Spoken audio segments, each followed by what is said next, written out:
Good morning, South Florida at 6 o'clock on Monday, January 13th. Thank you for joining us. I'm Summer Knowles. And I'm Maribel Rodriguez. Well, it was an especially long day for some Miami-Dade County school children on Friday. That is when bus drivers who were upset over a health care contribution boycotted their duties, making some of those children late for school and even getting home.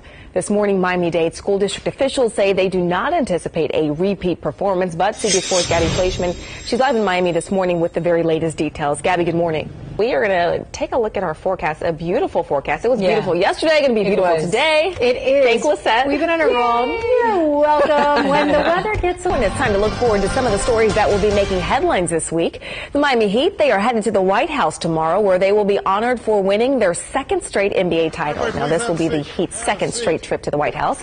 Just last year, President Barack Obama celebrated the Heat's 2011-2012 NBA championship. We're hoping it's going to become an annual tradition. Wednesday, it is the deadline for the new funding deal to avoid another government shutdown. Congressional leaders, they hope to reach a deal today on the $1.1 trillion spending bill. Now, to avoid a shutdown, a 3-day extension through Saturday could be taken up tomorrow.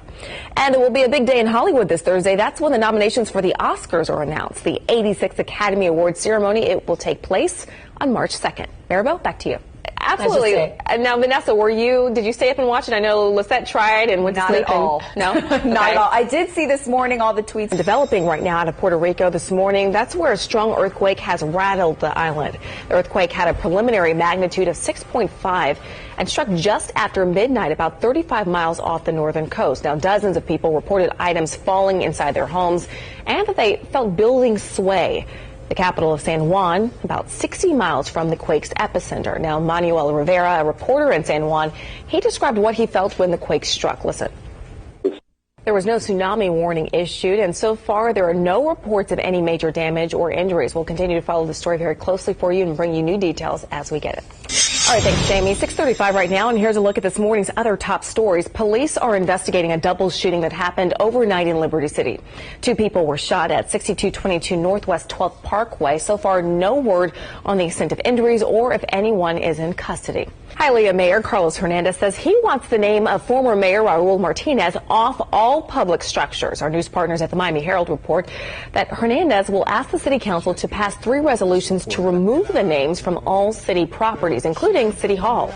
Opponents say it is prompted by political revenge, but Hernandez says residents have asked him to do it. Martinez said that Hernandez's initiative was only an attempt to erase part of Hialeah's history. New this morning, former NBA star Dennis Rodman has apologized once again for not being able to help an American missionary detained in North Korea during his trip there. Now, here's video of Rodman as he arrived at an airport in Beijing this morning, where he told reporters he cannot do anything about Bay's situation. I haven't done anything. Last week, Rodman apologized for comments he made about Kenneth Bay here, who has been detained for more than a year for anti-state crimes. Rodman said he would return to North Korea next month, but did not give any details. This morning, we'll be right back. Stay with us. No, that's exactly right. They were not very far apart at all. This is one of the homes that was involved in that raid earlier today. The second one just a few steps this way, literally right next door. And after several months of electricity problems, neighbors out here say it's all starting to make sense. Someone bought one, I don't know about the other, and then they rented it. And then we started having a lot of electrical problems the last 3 months. All the boxes were blowing. Robert Weir surprised to learn from police today that his electrical issues may have been linked to not one, but 2 homes next door to him, where authorities say renters were each stealing anywhere from $500 to $1,000 worth of electricity every month to fuel marijuana grow houses. It is surprising and not surprising. This is a kind of neighborhood with these big yards. We discovered 2 fully operational marijuana grow houses at each individual residence. Drug Enforcement Administration agents, with the help of Miami-Dade and North Miami Beach Police, carefully combed through each home here at 112th Street and 98th Avenue for hours. At one of the homes, we discovered both marijuana and cocaine. Total, they seized about 150 grams of cocaine and about 100 pounds of marijuana. Take a look. That is 6 large trash bags full of marijuana with a combined street value of about $500,000. They said that these 2 houses were rigged, and it was so wired, so crazy, that the roofs would have blown off. Sir or ma'am, anything to say about the charges against you? 3 people have now been arrested on drug trafficking and intent to distribute charges, including 56-year-old Matilda Rodriguez Valle and 52-year-old Ramon Marin. Do you not live here, sir? You just work here. Are you surprised by these charges? Yes. You are? You had no idea about the grow house? I said, oh, it's nice. They cleaned up the yard because the grass was, shoulder high. And I'm thinking this is great. And then you find out this is going on. Okay, so 2 marijuana grow houses, one right here, the other one just behind me, right next door to each other. So you're probably thinking, hey, they've got to be connected, right? Well, we asked that question, and actually authorities told us they have not yet been able to actually link the 2 together. We're live in Kendall. Summer Knowles, CBS 4 News. It's sobering, I think that's the right word. A very sobering moment after this man, who only gave his first name, says he and his family woke up to their fire alarm going off early Monday morning. It was going on for a while, so I started feeling there was something wrong. And there was. The apartment right next door was on fire. The flames so intense they melted the glass off the front door and window. The person who had been staying there, house sitting for a friend, says he left a woman inside the apartment while he went to the store. And when he came back, I seen all the fire trucks and everything right there, man. I looked inside when everything was gone, like everything was completely gone. I'm like, she had to deliberately sit here and set this. Why would she do that, though? Do you think it was an accident, maybe, or your guess is as good as mine. We have a 1-bedroom apartment. It looks like it got pretty hot in there. It's fully involved. It's pretty much a total loss.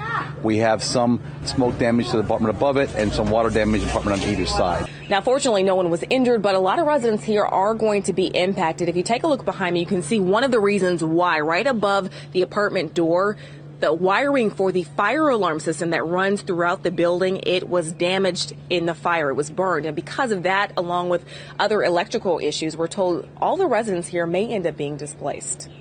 Makes you wonder about life, how it could end at any moment. But I'm relieved right now. Relieved, and like most of the residents out here, curious to know how this fire started. Right now, investigators say they do not have a point of origin, nor do they know the cause of it. The images are powerful. Police dogs and fire hoses turned on men, women, and children, all to disperse peaceful protests against segregation. I'm CBS 4's Summer Knowles. The Montgomery demonstration of April 1963 served as a driving force for the civil rights movement. Learn more about Black history. This month, CBS 4 celebrates Black History Month by recognizing special people in South Florida's Black history. And this morning we focused on Thelma Gibson, a Miami native born in the 1920s who witnessed life in Miami leading up to the civil rights movement. That's right. Recently, I spoke to her specifically about how Miami has changed since the days of Jim Crow. Listen. So when you come into a place like this and you see these pictures, it reminds you of the olden days with Mr. Reeves, who started the Miami Times. A walk down memory lane at History Miami with civil rights pioneer Thelma Gibson. Well, Dr. Davis actually lived in Coconut Grove. She's a Miami native who lived through the days of Jim Crow in Miami and remembers it vividly.